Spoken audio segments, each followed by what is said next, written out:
couple of days ago, I made a flight from Charlotte to Plano, to DFW. I flew US Air. I had in my mind what happened on the 15th of January when that plane was landed expertly into the Hudson River.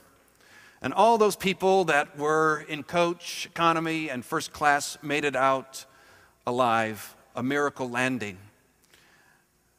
So I get on the plane and I fasten my seatbelt, and I am honestly telling you this, for the first time in 40 years of flying, I read the safety information card, okay?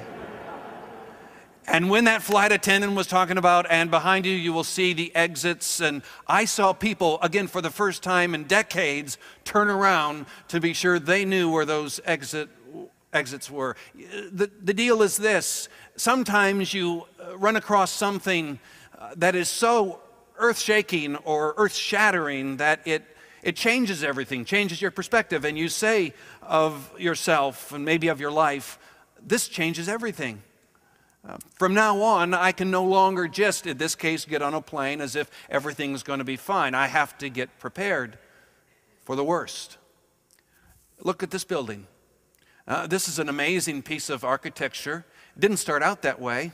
No, the architect had a couple of ideas, but Fran and I had made a trip to England and went on a tour of English cathedrals, and it was just magnificent. And I remember walking into Ely Cathedral and seeing something that ultimately became the symbol or the model for what you see here. And I just got a postcard from the gift shop, wrote the architect's address on it, and wrote 3 words down: "This changes everything," and sent it to him. Some of you know exactly what that means, to have a moment where you turn on time. In a wedding, which I've done, hundreds of, the groom comes in by himself, the bride comes in by herself. They say less than 100 words, and everything turns around. Their whole life has changed. And they'll say, "Well, when did you start being married?" They'll say, "On that moment when we said less than 100 words, that changed everything." We don't often get a chance to go back into the ministry of the New Testament and see a moment, an episode, a vignette where everything kind of turned, where things were one way before and then they turned to another way. But we found it here in Mark chapter 1, verse 21, when Jesus actually begins his ministry. Because from this point forward, everything was changed. Jesus was, before this time, being baptized, being prepared. He was collecting his disciples. But at this moment, at a synagogue at Capernaum on the northern shore of the Sea of Galilee, everything changed. You see it right there in verse 22. It says, the people were amazed at his teaching. And verse 27 goes on. It says, the people were also amazed that they asked each other, "Who is this? A new teaching. With authority. He even gives orders to evil spirits and they obey him. And news about him, they got positively Baptist about it, because news about him began to spread all over the countryside. If they were Anglicans, it never would have happened this way, but they got excited.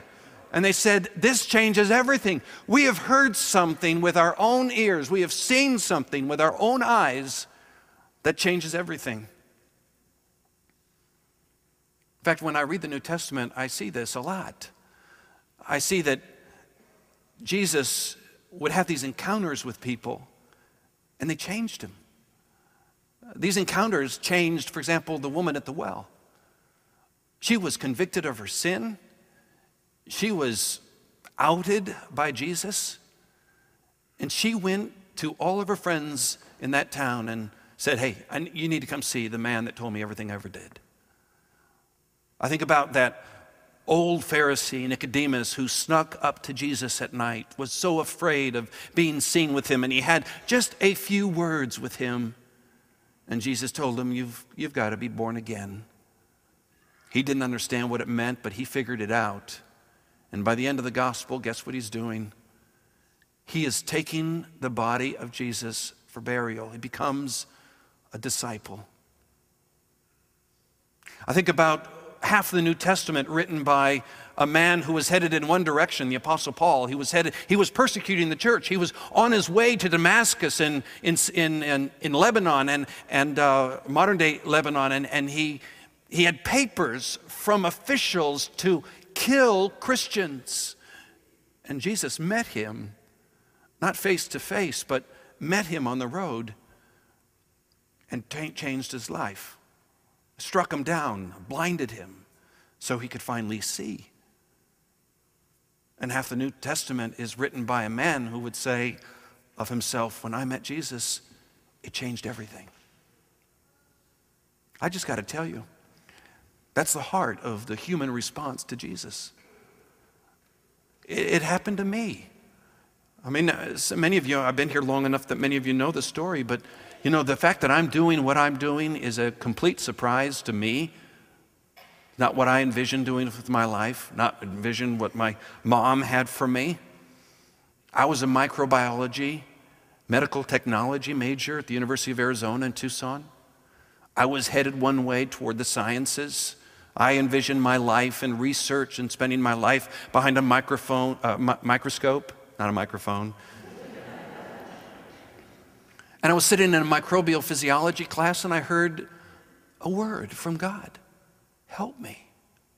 Help me. And I walked out of that class and I said to a friend of mine, something just happened. If I'd known enough, I would have said then, this changes everything. Fran and I have been married for 25 years. We have grown together in love and marriage and faithfulness. A lot of the early anxieties of my 20s and 30s have dissipated into a maturity in Christ. I know I have no guilt over episodes and periods in my life that were, mistakes. I have no shame about anything in my past. I know for absolute certain that I'm forgiven by God through the cross. When I met Jesus, he changed everything. I have in my heart a confidence, not a perfection, but a confidence that comes in knowing Jesus. And I would just say of my life, aside from the fact that I am now before a microphone and not a microscope, and aside from the fact that I'm a professional minister, Jesus changed my life. Because he lived, I live different.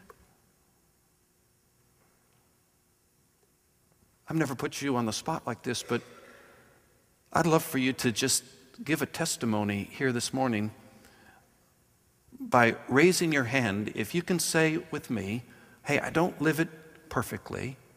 I make mistakes every single day.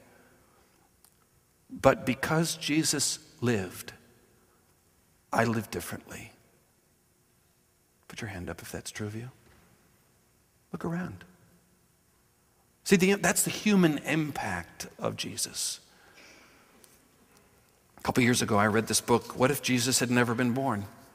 Kind of reminded me of that movie that we all watch around Christmas time, It's a Wonderful Life, where Clarence, that goofy angel, tells George Bailey, and I have the exact quote, George, you've been given a wonderful gift, George, a chance to see what the world would be like without you. Friends, you don't want to see what the world would have been like without Jesus.